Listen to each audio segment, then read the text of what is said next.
नमस्कार, आपके साथ मैं हूं दीपिका।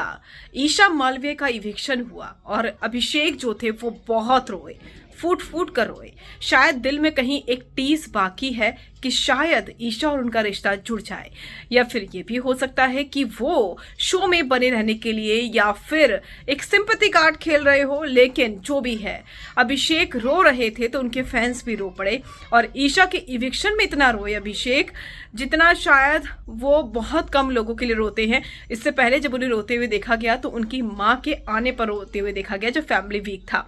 ईशा घर से बाहर जा रही थी और सबसे वो मिल रही थी। लास्ट में वो अभिषेक को देखती हैं और अभिषेक रो रहे होते हैं और जो हेटर्स हैं वो ये बात कह रहे हैं कि अभिषेक सिंपैथी के लिए रो रहे हैं।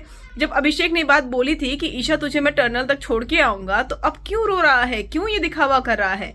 हालांकि अभिषेक के फैंस ये सीन देखकर रो पड़े और वो ये बात कहने लगे कि अभिषेक के दिल में अभी भी ईशा के लिए बेइंतहा प्यार है। ईशा जा रही थी तो ईशा ने कहा कि देख, अब सारी चीजें खत्म करते हैं, ना मैं तेरे बारे में कुछ बोलूंगी ना तू मेरे बारे में कुछ बोलेगा, और तुम सबको मेरी ओर से बेस्ट ऑफ लक। इतना ही नहीं, ईशा ने अभिषेक से भी कहा कि अब रो क्यों रहा है, अब तू मुझे टनल तक छोड़ के आ क्योंकि तूने ये बात कही थी। तो अभिषेक रोने लगे और ईशा को सारे के सारे घर वाले छोड़ने के लिए गए थे।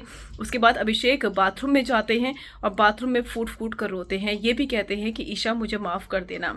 उसके बाद वो रोते हुए उसके मुनव्वर के पास जाते हैं तो मुनव्वर कहते हैं कि अच्छा तो हुआ, चली गई, एक कंपटीशन चला गया, अब क्या उसको ट्रॉफी दे दे। मनारा कहती है कि मुझे लगता था कि वो टॉप 5 डिजर्व करती है और बहुत ही स्ट्रांग थी, अंकिता से भी ज़्यादा स्ट्रांग थी। अभिषेक भी हैरान है कि ईशा का इविक्शन कैसे हो गया, क्योंकि घर में कुछ कंटेस्टेंट ऐसे हैं जो कि अनडिजर्विंग हैं, जो टॉप 5 भी डिजर्व नहीं करते और ईशा उनसे पहले चली गई। तो कहीं ना कहीं मेकर्स ने ईशा का इस्तेमाल किया है। उसके बाद आधी रात को अभिषेक ईशा के बारे में बात करते हैं और कहते हैं कि ईशा, तू जिंदगी में बहुत अच्छा करेगी, मैं जानता हूँ, और ईशा को याद करते हुए नजर आते हैं। तो क्या सचमुच अभिषेक अभी भी ईशा से प्यार करते हैं? आपको क्या लगता है, कमेंट कर जरूर बताइएगा।